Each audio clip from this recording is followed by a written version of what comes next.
Hi, my name's Tom Traeger and I'm a high school earth sciences teacher. We're currently learning about climate change in my class. Climate change is part of a complex process. We learn that carbon is naturally released into the atmosphere and then absorbed over again and again. And we also learn how human activity can upset this balance. I'm finding that the more I teach my students about climate change, the more questions they have. Why is carbon dioxide so important? Carbon dioxide is a major greenhouse gas and is argued to be a leading contributor to global climate change. And it's primarily coming from human activities.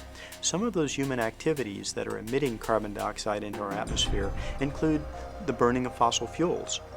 Because of this, we've been building up the concentrations of this gas in our atmosphere very, very rapidly over the last 50 or so years. How much carbon dioxide are we actually putting into the atmosphere? Every year, human activity is responsible for approximately 8 billion metric tons of carbon being released into the atmosphere. Just what is a metric ton of carbon? 1 ton of carbon would be the equivalent of, say, a small convertible sports car, okay? Now, 8 billion of those are put into the atmosphere every year. That's more than 1 sports car or 1 ton of carbon being put into the atmosphere for every man, woman, and child living on the Earth today. So where is all that carbon going?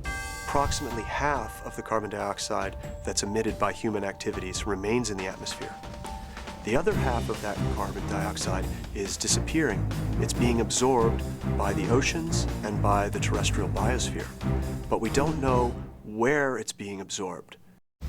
How are you going to figure out where all that carbon dioxide is going? The Orbiting Carbon Observatory is really NASA's first truly dedicated mission for measuring CO2 in the atmosphere. This satellite then will allow us to find out where the carbon dioxide is coming from, where it's being produced and emitted into the atmosphere, and where it's being reabsorbed into land plants and into the oceans. The satellite brings back hundreds of thousands of measurements per day. And so by making so many more measurements over much more of the surface of the Earth, we can increase our understanding just by overwhelming the problem with more data.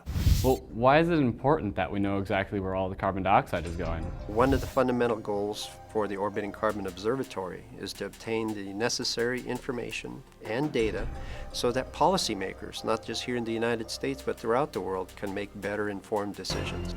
OCO measurements could give us an indication of how much longer we can burn fossil fuels at the rate that we're burning them now, how much more CO2 we can add to our atmosphere.